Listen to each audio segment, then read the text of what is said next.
इसके प्रयास से आए, कथा के प्रयास से, सत्संग के प्रयास से। चक्रव्यूह वेदने की कथा जो सुनी थी, बोलो मां के गर्भ में ही सुनी थी ना। गलती मां से हुई कि वो सो गई। प्रवेश करने वाली कथा तो अभिमन्यु सुन चुका था, लेकिन चक्रव्यूह से निकलने वाली कथा वो नहीं सुन पाया, क्योंकि मां की गलती हुई, मां सो गई थी उस समय। अगर मां जागृत अवस्था में कथा सुनती तो अभिमन्यु बोलो बाहर निकल आता कि नहीं, उसका अस्तित्व सुरक्षित हो जाता। इसका मतलब है कि ये संसार का जो चक्रव्यूह है, उस चक्रव्यूह में हम प्रवेश तो कर जाते हैं, लेकिन प्यारे निकल नहीं पाते हैं। इसलिए क्योंकि सत्संग नहीं सुन पाते हैं, कथाएं नहीं सुन पाते हैं, इसके लिए हमें फुर्सत नहीं मिलती है, तो हम संसार रूपी चक्रव्यूह से सुरक्षित निकल नहीं पाते हैं और उसी में फंसे रहते हैं, अंत में मर जाते हैं। क्यों भाई, यही कंडीशन है कि नहीं, अंत में मर जाते हैं। इसलिए कथा जरूर सुननी चाहिए। तुम सब अभिमन्यु की भूमिका में हो प्यारे, बोलो हो कि नहीं। और इस कथा के संयोजक ही अभिमन्यु सिंह हैं। क्यों भाई, ये सबसे बड़ा सौभाग्य। देखो, ये कथा, इस वर्ष की कथा कई देशों में प्रसारित हो रही है। ये जो चैनल, यूट्यूब चैनल लगा हुआ है, ये कई देशों में डायरेक्ट प्रसारण हो रहा है। और इसकी जो कैसेट वगैरह बनेगी, वो मेरे नाम से जगतगुरु राम स्वरूपाचार्य कामतानाथ चित्रकूट धाम चैनल है। ये वर्षों कथाएं सुनते रहेंगे लोग, केवल 7 दिन ही नहीं। ये रिकॉर्ड जो बन रहा है, कभी भी नदी गांव का रिकॉर्ड निकाला जाएगा तो तुरंत रिकॉर्ड निकल के आ जाएगा। इस बार का कार्यक्रम बहुत ही सावधानी से सुनने के लायक है और श्रद्धा पूर्वक श्रवण करने के लायक है, क्योंकि इतिहास बन रहा है। क्या बन रहा है? इतिहास बन रहा है। इसलिए अधिक से अधिक प्रचार प्रसार करिए। ये मत सोचिए कि कोरोना काल चल रहा है, यहां इतना बड़ा फील्ड है कि सोशल डिस्टेंसिंग में बैठा लो तो हजारों लोग बैठ जाएंगे। क्यों भाई? अरे 2 गज की दूरी नहीं, 3 गज की दूरी में भी हजारों लोग बैठ जाएंगे। 2 गज की दूरी तो छोड़ो जी, इतना बड़ा प्रांगण है, बोलो है कि नहीं। इसलिए जगह का अभाव नहीं है, बस समय का अभाव लोगों के पास हो सकता है। लेकिन यहां आस्था मंच पर जगह का अभाव नहीं है, विशाल क्षेत्रफल है। इसलिए ज्यादा से ज्यादा लोग समय निकाल के आवें, और 2 गज नहीं 3 गज की दूरी पर बिठाने की भी व्यवस्था है। यहां पर सारा का सारा कोविड-19 कानून के हिसाब से व्यवस्थाएं की गई हैं, सुरक्षित, संरक्षित। और सबसे बड़ी कृपा तो मां हरिशंकरी जी की है, जिनकी गोद में बैठकर हम कथा सुन रहे हैं। बोलो ईमानदारी से, कभी किसी भी प्रकार की कोई हमें दिक्कत आ सकती है? नहीं। इसलिए कथा, सत्संग, ये संतों का उपदेश, शास्त्रों की कथाएं, ये संसार के चक्रव्यूह से हमें मुक्त कर देती, निकाल देती। गोस्वामी तुलसीदास जी से पूछा गया तो उन्होंने कहा, हम भी ऐसी ही कथा सुनाने जा रहे हैं जिससे संसार के लोगों का भ्रम दूर हो जाए।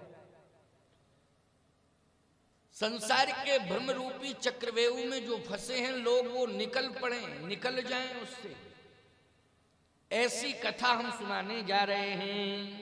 बोले निज संदेह, निज संदेह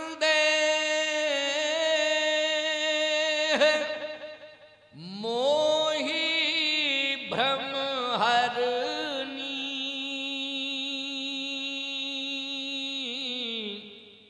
ओ कहूं कथा भव सरिता तरणी।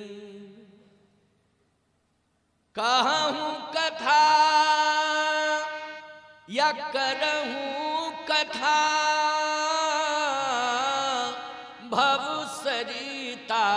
तरनी। ये भव रूपी सरिता से आप पार हो जाएंगे, संसार के इस माया मोह रूपी चक्रव्यूह से आप निकल जाएंगे। लेकिन विकल्प केवल है भगवान का चरित्र, सत्संग, और कोई दूसरा विकल्प नहीं है।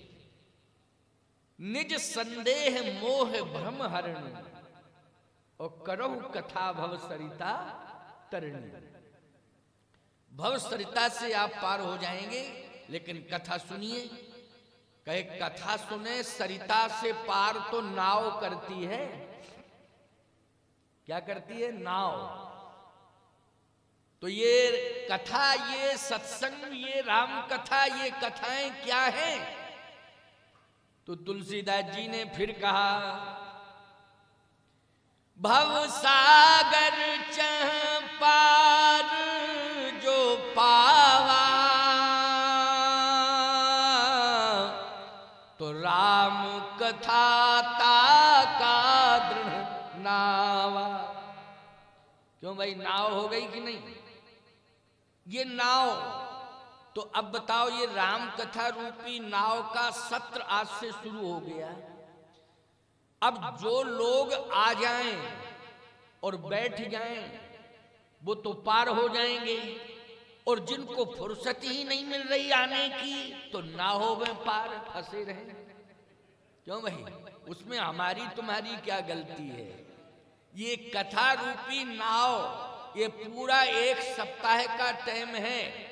और देखो 4 घाट हैं, 4 घाट, हर घाट पर ये नाव जाएगी। समझ गए हो कि नहीं? हर घाट पर ये नाव जाएगी। आपको जिस घाट से, जिस घाट पे आप पहुंच जाएंगे 4 घाटों में, उसी घाट पर नाव आपको मिलेगी, उसी घाट से आप पार हो जाएंगे। लेकिन आपको घाट पर आना नहीं, घर में रहना है। तो भाई घर में घाट थोड़ी बन जाएगा, घाट पर तो चल के आना पड़ेगा। इसलिए ये घाट जो बना हुआ है, चाहे तो दैन घाट कह लो, जिसको दीन घाट कहते हैं, ज्ञान घाट, कर्म घाट, उपासना घाट। क्यों भाई, ये सब घाट हैं। आराम से आओ और ठाठ के साथ आओ ये घाट पर, और आराम से ज्ञान, कर्म, उपासना और भक्ति घाट, इन घाटों पर आप बस आ जाएं। ये राम कथा रूपी नाव हर घाट पर पहुंचेगी, आपको बैठा लेगी और पार कर देगी। ये राम कथा रूपी नाव। इसलिए भव सागर चह पार जो पावा, तो राम कथा ताका दृढ़ नावा। अब आपके मन में एक जिज्ञासा होगी। वो जिज्ञासा ये होगी कि महाराज जी, हम आ जाएं और बैठ भी जाएं, लेकिन फिर चलाने वाला कौन है? तो नाव को चलाने वाले तो हम दिखाई नहीं दे रहे हैं, बैठे हैं। क्यों भाई, नाव को कौन चलाएगा? अच्छा सही बताओ, भव सागर से पार कराने में 2 का सहयोग है। बोले नाव का और नाविक का। नाव अकेली हो, नाविक ना हो चलाने वाला, तो बेकार। और नाव ना हो, नाविक हो, तो नाव भी होना चाहिए और नाविक भी होना चाहिए। तो सीधी सी बात यह है कि नाविक की भूमिका में कौन है? बोले यहां नाव की भूमिका में तो भगवान की कथा है, और नाविक की भूमिका में चलाने वाला सदगुरु है, जो आज पतवार हाथ में लिए है, और उस पतवार के माध्यम से आप सभी जीवों को बिठाल कर बढ़िया आसानी से पार करने के लिए तैयार है। आप सब पार हो जाएंगे, लेकिन इसके लिए समय निकालना पड़ेगा। अगर समय नहीं निकालोगे तो समस्या। जितने लोग आए हैं वो समय निकाल के ही आए हैं, और कल से तो टाइम इतना बढ़िया सुनिश्चित कर दिया है कि शाम को 4:30 बजे सियावर रामचंद्र की जय। जिससे आप लोग समय से घर भी पहुंच जाएं। और ठीक 1 बजे, ठीक रहेगा ना, मंच शुरू कर दिया जाए। 1 बजे बढ़िया प्रसाद पाके सब आ जाएंगे और धूप का भी आनंद मिलेगा और समय से जाने का भी पर्याप्त समय मिलेगा और कथा में भी पर्याप्त समय रहेगा। तो कोशिश करिए कि आप लोग टाइम से आ जाएं और टाइम से ये मंच प्रारंभ हो, टाइम से ही मंच का विश्राम हो। आज तो भूमिका के रूप में हम प्रवचनात्मक शैली में आपको श्रवण करा रहे हैं। निज संदेह मोह भ्रम हरणी और करहु कथा भव सरिता तरणी। लेकिन कभी कभी एक समस्या आ जाती है कि नाव में हम बैठे और चलाने वाला हाथ में पतवार लेकर चला भी रहा है, लेकिन ऐसी आंधी चलती है कभी कभी कि नाव पलट जाती है। आंधी चलती है, आप कहो महाराज कौन सी आंधी? कभी काम की आंधी, कभी क्रोध की आंधी, कभी लोभ की आंधी, कभी मोह की आंधी, कभी मद की आंधी, कभी मत्सर की। बोलो ये खड विकारों में से कोई ना कोई एक विकार बोलो परेशान कर देता है कि नहीं? और वो इतना वेग होता है उसका कि वायु से भी ज्यादा तीव्र वेग होता है। और ऐसी कंडीशन में नाव कहीं पलटने लग जाए तो बचने का क्या उपाय है? आहा, तब संत कहते हैं फिर एक ही उपाय है। बोले क्या है? बोले कथा रूपी नाव में तो बैठना ही बैठना है, लेकिन फिर बचने का एक ही उपाय है कि नाव जिस पानी पर चल रही है वो पानी ही ना रहे तो बच जाओगे। क्यों भाई? जिस पानी पर नाव चल रही है अगर पानी समाप्त हो जाए तो बोलो खतरा बढ़ेगा क्या? जब पानी नहीं है तो डूबोगे कैसे? कहे महाराज ये कैसे कह रहे हैं आप? अरे हम चैलेंज के साथ कह रहे हैं, आप तो कथा रूपी नाव में बैठ जाओ, चिंता मत करना, चलाने वाला अपनी सावधानी से चला रहा है, लेकिन ये खड विकार अगर आपको डुबोने की कोशिश करेंगे तो इसके लिए भी एक ही उपाय है। क्या? गोस्वामी जी कहते हैं नाम लेत भाव सिंधु सुखाही और करहो विचार सुजन मन माही। नाम लेत भव सिंधु सुखाही। सुखाही का मतलब भव सुंदर ही नहीं रहेगा, पानी नहीं रहेगा, सूख जाएगा। बोलो सूख जाएगा कि नहीं? अब सूख जाएगा तो चाहे जैसी आंधी चलती रहे नाव पलट भी जाएगी, जब कुछ है ही नहीं तो मरोगे कि बचोगे? बोलो भाई, बच जाओगे कि नहीं? सुरक्षित बचोगे। सीधी सी बात है कि भगवान की कथा सुनो कानों से और वाणी से भगवान का नाम लेते रहो। नाम लेते रहोगे, सत्संग सुनते रहोगे तो ना तो काम का प्रकोप होगा, ना क्रोध का प्रकोप होगा, ना लोभ का प्रकोप होगा, ना मोह का प्रकोप होगा, ना मद मत्सर का प्रकोप होगा। इन खड विकारों से आप बचे रहोगे। ये सत्संग का प्रभाव है और भगवान की कथा के साथ भगवान के नाम का प्रभाव है। जैसे जो भी वक्ता आता है, यहाँ तो मेरी स्वतंत्र कथा है, लेकिन जब एक संत सम्मेलन या वक्ताओं का सम्मेलन होता है उसमें जो भी विद्वान कथा कहने के लिए मंच पर आहूत किया जाता है वो सबसे पहले कहता भगवान का नाम लो। तो सुनने वाले लोग कहते हैं भैया जो भी वक्ता आता है वो कहता पहले नाम लो, नाम लो, नाम लो। अरे जब हम कथा सुन रहे हैं तो नाम तो हम घर में लेते ही हैं, रास्ते भर नाम लेते चले आए, लेकिन सुनने आए कथा वो कहते हैं नाम लो पहले। इसमें गरज वक्ताओं की है, श्रोताओं की नहीं है। हम लोग अपने लिए राम का नाम लेते हैं, तुम लोग तो कथा सुनने के लिए आते हो और कथा सुनने का मन बना के ही आते हो। लेकिन हमारी गरज क्या है? गरज ये है कि जब कोई संत, विद्वान, मनीषी, चिंतक, विचारक जब कथा कहने के लिए, सत्संग करने के लिए बैठता है ना, तो याद रखना पुरुषार्थ से और स्वाध्याय से वो नहीं बोल सकता है। वो सोचे कि हम स्वाध्यायी जीवन हमारा है, हम तो 4-4, 5-5 घंटे पढ़ते हैं, अब देखो हम ऐसा बोल के बताएंगे कि लोग आश्चर्यचकित हो जाएंगे। इसका मतलब है अहंकार आना। कोई भी चिंतक, विचारक, मनीषी, व्यास, वक्ता, विद्वान स्वाध्याय के बल पर सत्संग करके सफल नहीं हो सकता है और न लोगों को प्रभावित कर सकता है। बोले कब करेगा? बोले जब उसकी वाणी पर भगवान की कृपा आ जाएगी। जब कृपा युक्त वाणी निकलेगी तो याद रखना, वो केवल मस्तक तक सीमित नहीं रहेगी, वो सदा सदा के लिए हृदय में प्रवेश कर जाएगी और अंदर के जो हमारे विकार हैं वो हमेशा के लिए दूर हो जाएंगे। तो कृपा, इसका मतलब है कि कृपा कब होगी? जब हम भगवान का नाम लेंगे।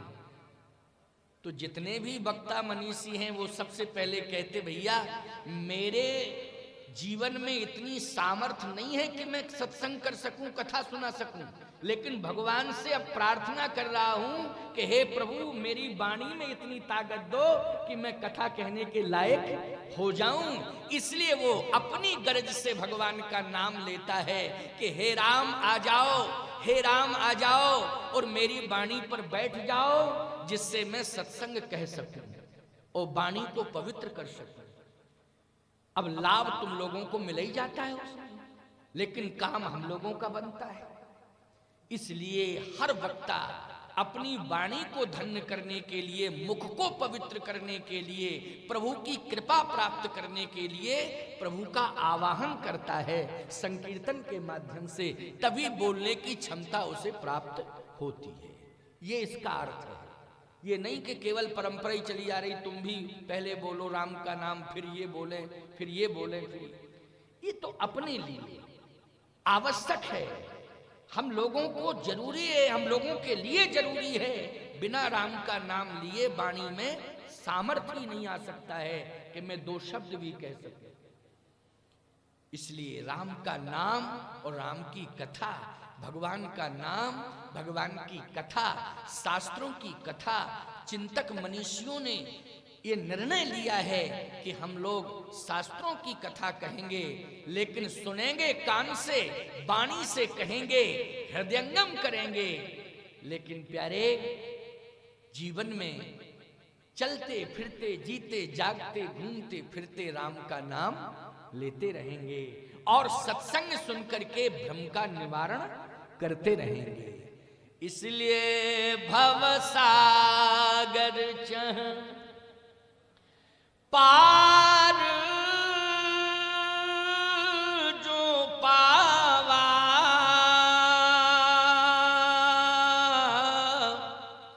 तो राम कथा ताका दृढ़ नावा। राम जी की कथा नाव है। किसी ने कहा, महाराज अगर हम तीर्थ में घूमें, जितने तीर्थ हैं उन तीर्थों में जावें, जितनी पवित्र नदियां हैं उनमें स्नान करें, तो क्या हमें मोक्ष नहीं मिलेगा? हमारा कल्याण नहीं होगा?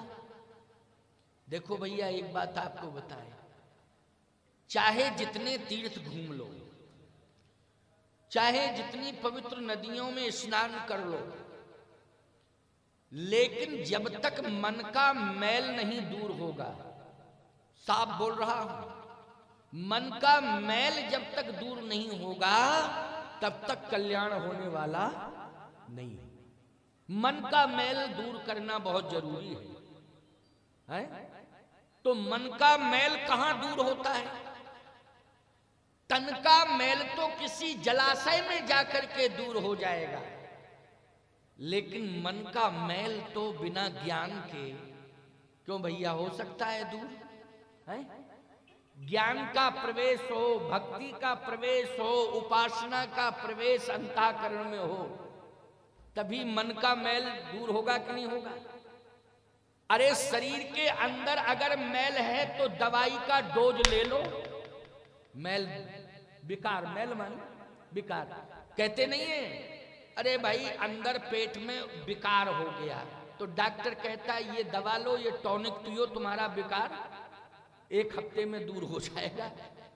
ठीक है भाई, दवा से विकार दूर हो सकता है, किसी टॉनिक पीने से विकार दूर हो जाएगा जो अंदर है। बाहर का विकार भी हमने दूर कर लिया, अनेक प्रकार के सुगंधित तेल लगाए, अनेक प्रकार के सुगंधित साबुन लगाए, इससे मैल दूर हो गया, और सुगंधित इत्र लगाने से गंदगी बदबू दूर हो गई, विकार दूर हुआ। अंदर जो विकार है उसको हमने दवा लेकर के दूर कर दिया, लेकिन मन के अंदर अगर विकार आ गया है तो बोलो किसी दवा से ठीक होगा? वो किसी दवा से ठीक नहीं हो सकता है। मन के अंदर यदि विकार आ गया तो याद रखना, न कोई डॉक्टर दूर कर सकता है मन के विकार को, और न ही कोई दवा दूर कर सकती है मन के विकार को। यदि मन के विकार को दूर कर सकता है तो सत्संग कर सकता है। सत्संग स्थल पर आप पहुंचेंगे, एक विकल्प है, सत्संग सुन के ही उस विकार को दूर किया जा सकता है। तो किसी ने कहा कि ये जो सत्संग हो रहा है ये रामचरितमानस पर आधारित है, क्योंकि आधारित होती नहीं, भगवत गीता आधार बनता है सत्संग के लिए, भागवत आधार बनती है सत्संग के लिए, रामचरितमानस आधार बनता है सत्संग के लिए, अन्यान्य पुराण भी आधार बनते हैं सत्संग के लिए। लेकिन ये 7 दिवसीय सत्संग राम कथा रामचरितमानस ग्रंथ पर आधारित है। तो तुलसीदास जी महाराज ने इस ग्रंथ को सरोवर बनाया। क्या बनाया है? सरोवर। तो बोले सरोवर है, इसका नाम क्या रखा है? बोले इस सरोवर का नाम है मान सरोवर। अरे बोले मान सरोवर तो तिब्बत में है, तिब्बत में मान सरोवर है, लेकिन ये मान सरोवर यहां कहां? तो तुलसीदास जी ने कहा कि तिब्बत वाले मान सरोवर की विशेषता ये है कि वहां हंस रहते हैं। कौन रहते हैं? हंस। पहचान देखो भाई, कोई भी व्यक्ति तालाब खुदा दे, उसमें जल प्रपात अच्छा हो जाए और उसका नाम रख दे मान सरोवर, तो वो नाम ही का मान सरोवर है तो वो तालाब। क्यों भैया, है कि नहीं? लेकिन अगर हंस तैर रहे हों तो कंफर्म है कि वो मान सरोवर है। हंस कहां रहता है? मान सरोवर में। और पुष्टि हो जाएगी क्या कि हंस तो और भी जगह तैरते हुए मिल जाएंगे, लेकिन ओरिजिनल हंस की पहचान है कि वो मान सरोवर में ही रहता, क्योंकि मोती मान सरोवर में ही मिलते हैं। मान सरोवर के अलावा मोती कहीं है ही नहीं। क्या सभी सरोवरों में मोती हैं? नहीं है। विशेषता इसलिए है कि उस मान सरोवर में मोती हैं, क्योंकि हंस का आहार क्या है? मोती। मोती के अलावा वो और कुछ स्वीकार ही नहीं करता है। लेकिन एक बात आपको बता देना चाहता हूं, ये सत्संग रूपी मान सरोवर की विशेषता क्या है? तिब्बत वाले मान सरोवर में हंस भ्रमण कर रहे हैं, हंस तैर रहे हैं, मोती चुन रहे हैं, लेकिन जो नदी गांव में हर शंकरी धाम में आस्था मंच के तत्वाधान में जो सत्संग रूपी सरोवर बन के तैयार हुआ है, इसमें हंस नहीं परम हंस बन करके हम लोग आनंद ले रहे हैं। क्या बन के? परम हंस बन के आनंद ले रहे हैं। लेकिन आनंद तो ले रहे हैं परम हंस बन के, लेकिन चुन क्या रहे हैं? बोले राम नाम के मोती चुन रहे हैं। कौन से मोती? राम नाम के मोती चुन रहे हैं। हंस अगर मोती चुनता है तो परमहंस राम नाम के मोती ही चुनता है। इसलिए ये सौभाग्य आप सबको मिला है। आप सब परमहंस की कोटि में हैं। आप लोग कहोगे महाराज हम तो ये समझ रहे थे कि संतई विद्वान परमहंस होते हैं, नदी गांव में तो इतने परमहंस, सबको आपने परमहंस बना दिया। सावधान, परमहंस केवल भेष ही नहीं है, परमहंस का अर्थ है उद्देश्य। अगर उद्देश्य में परमहंस वृत्ति आ जाए तो बोलो प्रत्येक व्यक्ति परमहंस बन जाएगा कि नहीं? उद्देश्य से, क्योंकि परमहंस का भी मानव का ही शरीर और स्वरूप होता है, लेकिन उसके विचार उच्च कोटि के होते हैं, इसलिए क्या कहते हैं? परमहंस कहते हैं उनको। इसी प्रकार से आप सब जितने भी बैठे हो यहाँ, सबने राम नाम के मोती चुनने का संकल्प लिया है और सत्संग रूपी सरोवर में आकर के श्रद्धान्वित होकर इसमें स्नान करने का संकल्प लिया है। इसलिए सत्संग सरोवर के आप सब जितने बैठे हो सभी जो है हंस नहीं परम हंस हो प्यारे, और राम नाम के नित्य मोती चुनोगे, राम की कथा को सुन करके अपने जीवन का कल्याण करोगे। ऐसा ये दिव्य सत्संग है।